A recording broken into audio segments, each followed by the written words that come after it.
आप ये समझ गए।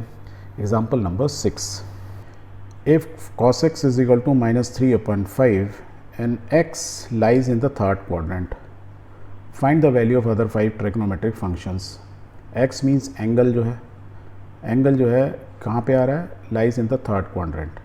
थर्ड क्वाड्रेंट मीन्स क्या हुआ कि ये यदि 4 क्वाड्रेंट होते हैं मीन्स इस क्वाड्रेंट में है, मीन्स x जो है यहाँ से घूम के यहाँ कहीं पे है, इसमें कहीं पर है। दैट इज़ वाई जो पॉइंट है x जो एंगल है वो यहाँ है, इस क्वाड्रेंट में है। वो 9 यहाँ पे 180 से लेके और 270 के बीच में, 3π/2 के बीच में कहीं पे भी हो सकता है, राइट। तो बोल रहा है कि द अदर 5 ट्रिग्नोमेट्रिक फंक्शंस बता दो। और आपको 6 ट्रिग्नोमेट्रिक फंक्शन मालूम ही है, cos x, sin x, tan x और इनके opposite sec x, cos x, cot x। ये हमें पता लगाना है। हमको सिर्फ एक cos x दिया हुआ है, क्या दिया हुआ है ये। अब cos x दिया हुआ है तो हम sec x तो इजीली निकाल सकते हैं। तो we know cos x is equal to this, so we can say sec x is equal to opposite of cos x means -5/3। ये तो कोई कन्फ्यूजन नहीं, वैल्यू आ गई, वेरी गुड।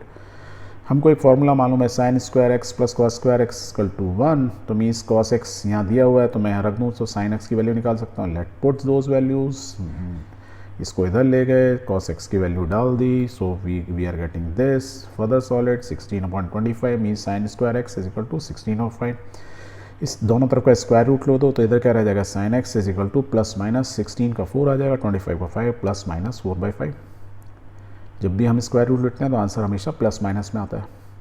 अब इसने क्या बोला है, x lies in the third quadrant, इस क्वाड्रेंट में है। अब ध्यान रखो यहाँ से यहाँ तक कोऑर्डिनेट AB यदि मैं लेता हूँ यहाँ पे, तो AB क्या होगा, A मीन्स x एक्सिस, तो हमेशा क्या होगा, A मीन्स क्या होता है sin x, वो हमेशा क्या होगा नेगेटिव। B मीन्स क्या होगा, B की वैल्यू, B मीन्स तो मेरा साइन भी नेगेटिव, कॉस भी नेगेटिव, तो मेरा साइन की वैल्यू क्या आ रही है, +-4/3। तो मैं कौन सी वैल्यू लूँगा, मैं नेगेटिव वैल्यू लूँगा। So will say since x lies in the third quadrant sin x is negative, that means sin x is equal to -4/5 not 4/5। यदि cos x -3/5 है और x lies in the third quadrant, the answer is 4/5। Clear, very good. आप कहोगे मैं इतना लंबा चौड़ा क्यों निकालूँ सर, मुझे तो ना ट्रिग्नोमेट्रिक ये रेशो मालूम है कि ये थीटा एंगल है, परपेंडिकुलर बेस है, cos x दिया हुआ है, तो माइनस साइन भूल जाऊँ तो मुझे मालूम है बेस मीन्स 3 है और हाइपोटेन्यूज कितना दिया हुआ है 5, सो आई विल राइट कि ये 3 है, हाइपोटेन्यूज 5 है। पाइथागोरस थ्योरम से ऑटोमेटिकली 4 आता है। और ये आप हमेशा याद रखना, ये 3, 4 दिया है तो ये हमेशा 5 होगा। सॉल्व करने की जरूरत नहीं है, दिमाग में याद रखो, ओके। सो यदि मेरे को ये मालूम है तो मैं इजीली साइन निकाल सकता हूँ। साइन क्या होगा, perpendicular upon hypotenuse means 4/5। But यहाँ पे हमने कहा थर्ड क्वाड्रेंट में नेगेटिव है, तो ये हमको यहाँ से नहीं मालूम चल रहा है। वो ठीक है, तुम आप बोलते हैं कि मैं थर्ड क्वाड्रेंट में नेगेटिव होता है इसलिए मैं नेगेटिव लूँगा, वो एक अलग चीज़ होगी।